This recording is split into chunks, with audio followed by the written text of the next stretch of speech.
Hi guys, welcome back to Money Monday. Now before I launch into this incredibly important and very valuable video, I have two very quick updates for you.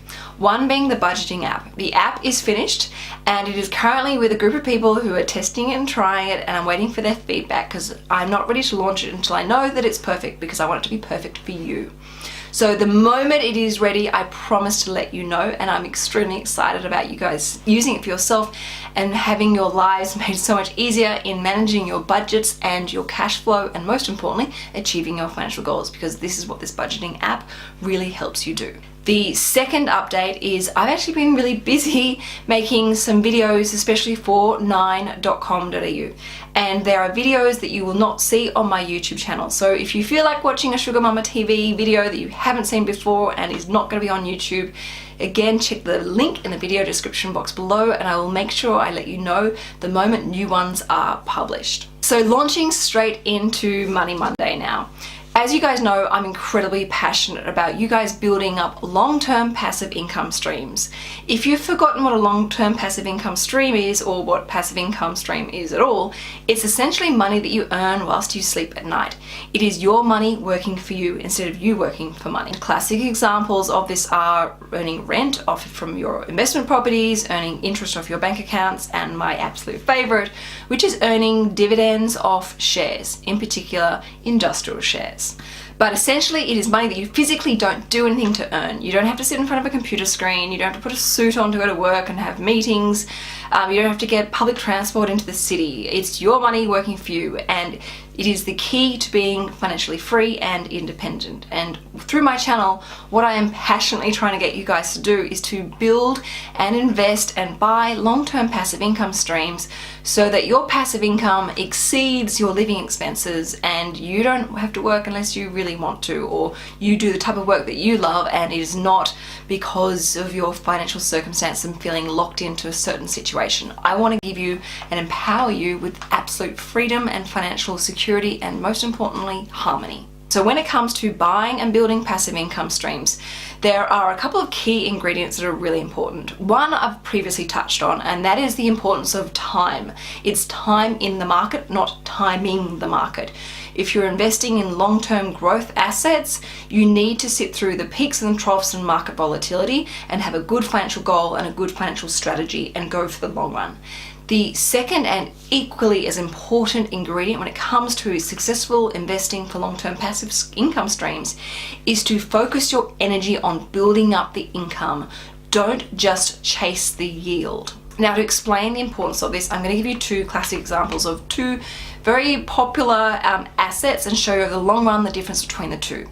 Now, say for example, in 1979, just before I was born, I was given, say, $200,000, which I will discuss. I was not given $200,000 at all, but I'm using this as an example purpose only.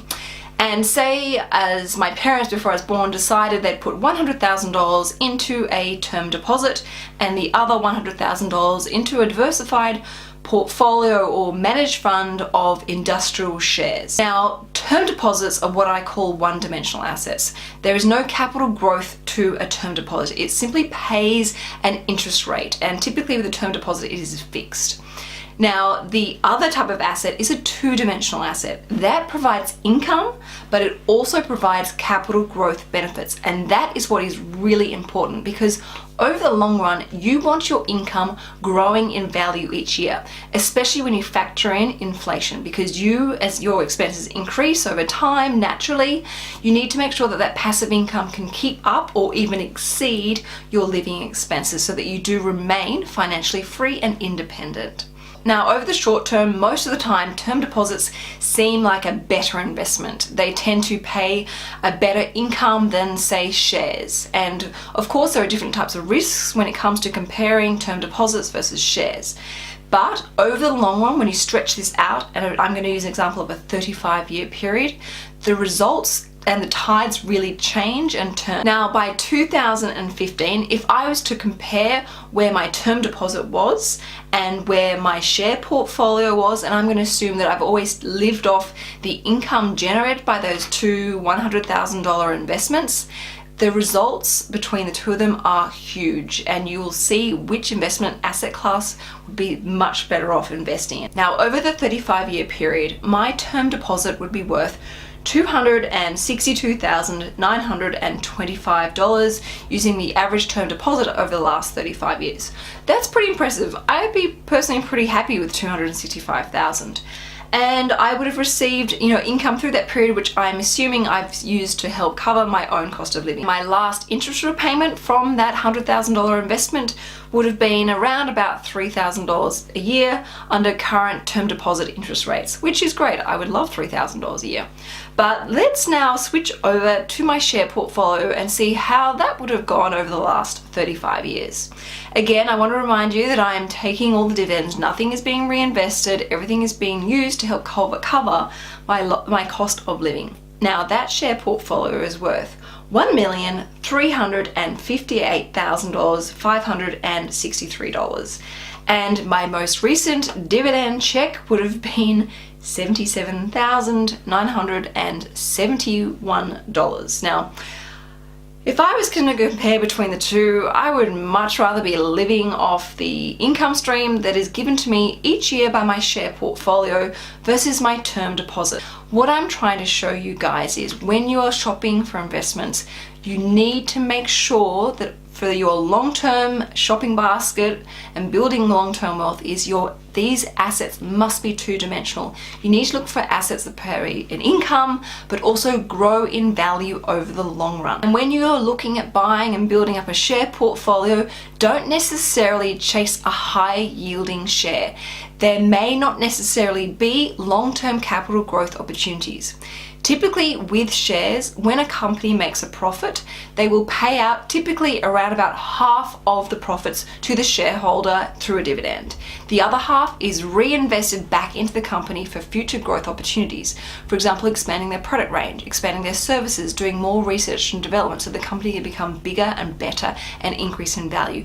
That is the key characteristic that you want to look for. So don't be afraid to look at investing in a lower yielding but high growth stock, because over the long run you'll end up miles ahead. And if you're looking at building up a share portfolio but simply do not know where to start or how to work out which shares are worth buying and which ones are the high yielding or low yielding or high growth or low growth stocks, that's okay. You are not an analyst and you're not expected to be an analyst. There are a whole range of amazing managed funds, listed investment companies, ETFs that are available to everyone to help build up their investment portfolio. And that is when you outsource these decisions to an experienced fund manager. They know what to look for, they know how to research stocks, they know what key characteristics to look for within a company, and also they know to look for companies that have been incredibly consistent and reliable in not only paying dividends year after year, but steadily and reliably increasing those dividends year after year, because that is what you need over the long run to make sure that your money is working as hard for you as possible and is eventually going to give you that passive income stream that exceeds your living expenses and gives you that true, authentic feeling of financial freedom. So what I would like you to do today is to go through your living expenses and work out how much money you need to live to be financially free, whether it's $20,000 a year, $30,000 a year, or $300,000 a year. I want you to understand that number, and then I want you to go away and focus on building the income behind that so that you can create that freedom that you deserve and are entitled to. Regularly review your strategy and your progress and keep going. Each time you get closer and closer to achieving your goal, it will become addictive and you'll be more motivated and more empowered to step it up and increase in building this portfolio. Now, if you haven't already, please make sure you subscribe. I've got more videos coming up with more examples of ways and strategies in which you can build long-term financial wealth. And whilst I'm really passionate about investing in shares, I will be covering other asset classes, I promise. And of course, don't forget to check out my other videos on 9.com.au. I'll see you later in the week for Lifestyle Love. Ciao for now.